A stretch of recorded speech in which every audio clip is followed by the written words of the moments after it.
For decades, science fiction warned us of creatures made in laboratories, beings that blurred the line between human and animal. But now, it's not just fiction anymore. In recent years, US scientists have begun exploring one of biology's most controversial frontiers: the creation of human-animal hybrids, known as chimeras. And the question no longer is, can they? It's, should they? And what happens if one day they do? Let's begin with the science. A chimera is an organism that contains cells from two or more species.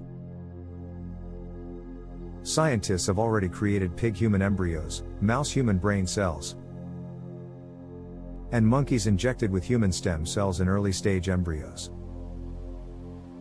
The goal? To grow human-compatible organs inside animals for life-saving transplants.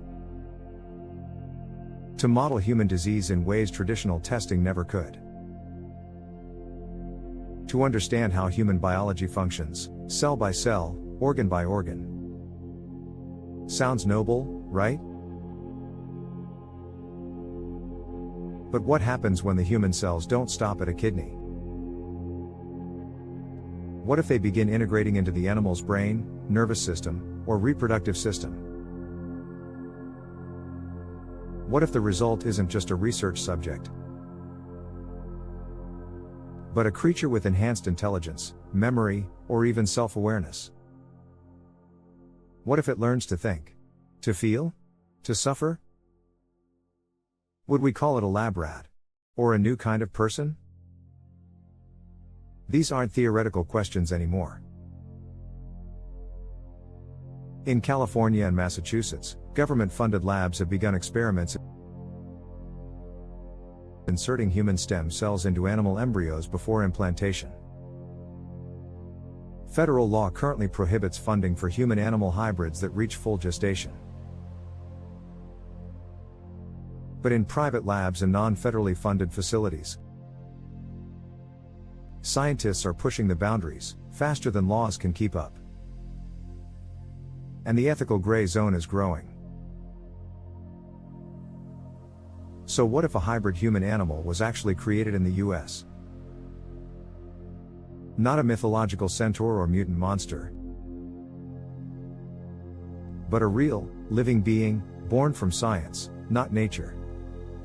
Would it be kept in a lab, or given rights? Would it be considered property? Or a new category of life?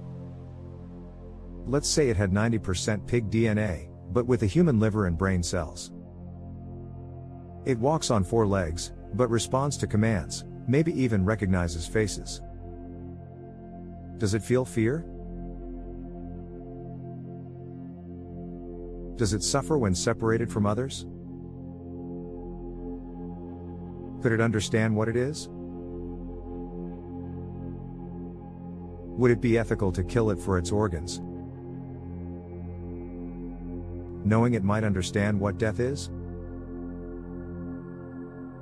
Now imagine a creature more human than animal.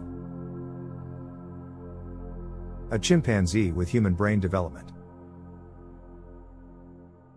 A dog with a partially human nervous system. A hybrid born with speech capability, or empathy. Where do we draw the line? At how it looks? At how it behaves? Or at how human it might feel inside? And what happens when this science becomes commercial? Pharmaceutical giants and biotech firms could create custom hybrids for organ farming. Insurance companies might offer faster transplant solutions, grown in pigs, modified with your DNA. We could see bioengineered slaves, animals built to suffer quietly in labs. Or worse, hybrid beings modified for strength, intelligence, or obedience. Built to work. Built to fight. Built to serve. Would we create a new class of sentient creatures, without ever giving them rights? The legal system isn't ready for this. Current US laws protect animals from cruelty, but not from existential abuse. No law defines what percentage of human DNA gives a creature rights. No constitution recognizes non-human persons. And once a hybrid is created, there's no going back. If it escapes, reproduces, or evolves, we face a future we never agreed to. But not everyone sees it as a threat. Some believe human-animal hybrids could help end animal testing entirely. Others argue they'll revolutionize medicine, offering cures for cancer, Alzheimer's, and organ failure. Some philosophers believe we'll need to expand our definition of personhood to include intelligent hybrids, advanced AI, and other emerging life forms. Because humanity, they say, is not a species. It's a capacity. And these hybrids may one day ask to be seen as equals. So what if US scientists created a hybrid human-animal? We'd be stepping into the next chapter of evolution, written by human hands. A chapter where biology obeys programming, and creation obeys no God. Where ethics struggles to catch up, and compassion is tested like never before. And whether it ends in horror, or hope, will depend on one thing: how we define what it means to be human.